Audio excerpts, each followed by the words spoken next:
ఆంధ్రాలో సామాజిక ఏకీకరణ. ఇంతకుముందు ఆ సామాజిక కోణం ఎప్పుడు డివైడ్ అయ్యి ఉండేది. ఈ సామాజిక కోణంతో కలిసేవాళ్ళు కాదు. మొట్టమొదటిసారి ఆ సామాజికం ఈ సామాజిక వాళ్ళు ఇద్దరు కలిశారు. చెప్పండి, పర్ల పేర్లు అంతే. కాపులు కమ్మలు కలిశారు. అదే కాపులు కమ్మలు కలిశారు. కాపులు ఇంతకుముందు ఎప్పుడైనా కలిశారు అట్లా? నథింగ్. ఏ పార్టీ 90% ఏకమైపోయి why not we come into, అవసరమైతే ఇన్ని రోజులు మనం వ్యతిరేకించిన వాళ్ళతోటి మనం కలిసి ఒక్క నిమిషం ఎన్ని రోజులు వ్యతిరేకించిన వాళ్ళతోటి రంగా లాంటి వాళ్ళని ఏమో చేశారని ఆరోపించిన నేపథ్యం ఉన్న వాళ్ళతో కలిశారు. ఇది రాజకీయ కోణం. ఈ రాజకీయ కోణం ముందెన్నడూ జరగలేదు. అది నా ఆలోచన, నా విశ్లేషణ. ఈ రెండు జరిగినాయి కాబట్టి నీకు ఇంకేం కనపడదు, అంతే. ఇక్కడ డెవలప్మెంట్ కానీ ఇది కానీ సమస్య కాదు, మంచి సమస్య కాదు, చెడు సమస్య కాదు,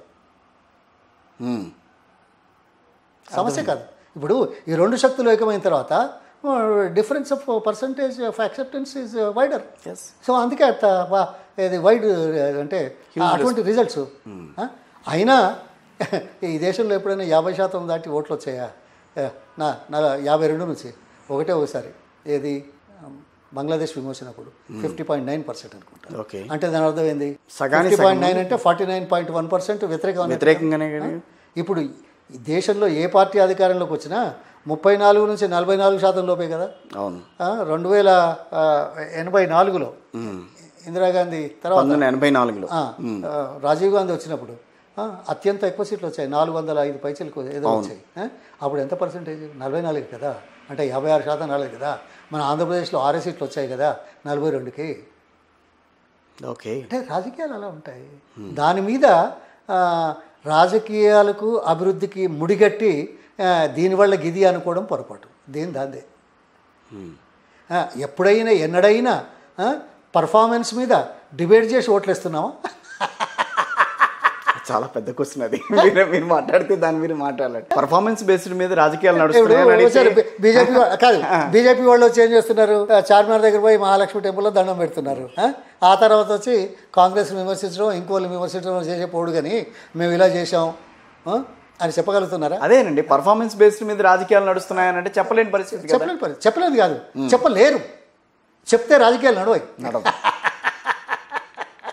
సో నైట్ రాజకీయ that shows the commitment and concern of the people, individuals, leaders and the political parties about democracy, about the people, about the development. Yes. That has to be debated. అవును. చల్తా. So BRS అనేది రాబోయే కాలంలో మళ్ళీ పుంజుకుని మళ్ళీ తనకు తానుగా so ఎన్ని అధికారంలోకి పుంజుకోవడం ఏంటంటే 1.8% అదో పర్సెంట్ డిఫరెన్స్ ఏదో నేను అందుకనే అదే. అంటే మళ్ళీ రాజకీయంగా పుంజుకోవటం నేను అనట్లా, పార్టీ పరంగా మళ్ళీ అధికారంలోకి వస్తుంది కదా అన్న ఆలోచనకి. ఏ పార్టీ అయినా ఏ వ్యక్తి అయినా గెలవాలనే పోటీ చేస్తాడు కదా.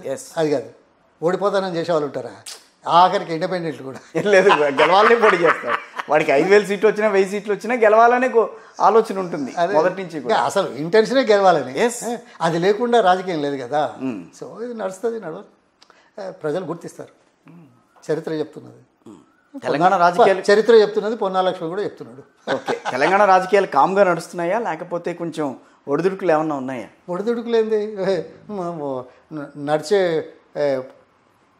దీని మీద కౌంటర్స్ రెండు ఉంటాయి కదా. దేంట్లో ఏది నిజమో ప్రజలు నిర్ణయించాలి. కానీ ఒకటి సార్ అర్థం చేసుకో లక్ష్మి గారు, ఒక ప్రాంతీయ పార్టీ 2 జాతీయ పార్టీల మధ్య కొంచెం నలిగిపోతుంది. అది ప్రజలు కూడా అర్థం చేసుకుంటున్నారు. ఈ రకమైన ధోరణి కొనసాగటం రాష్ట్రాలకి మంచిది కాదా? కాదు. 2 జాతీయ పార్టీలు మీరు అన్నారు. 2 జాతీయ ఒక్క నిమిషం.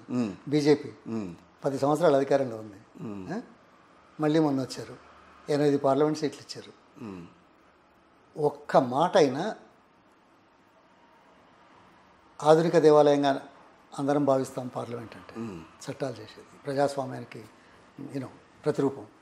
అందులో ఆమోదించిన అంశాలు తెలంగాణకు వచ్చేసరికి ఏదైనా 10 సంవత్సరాలు చేశారా?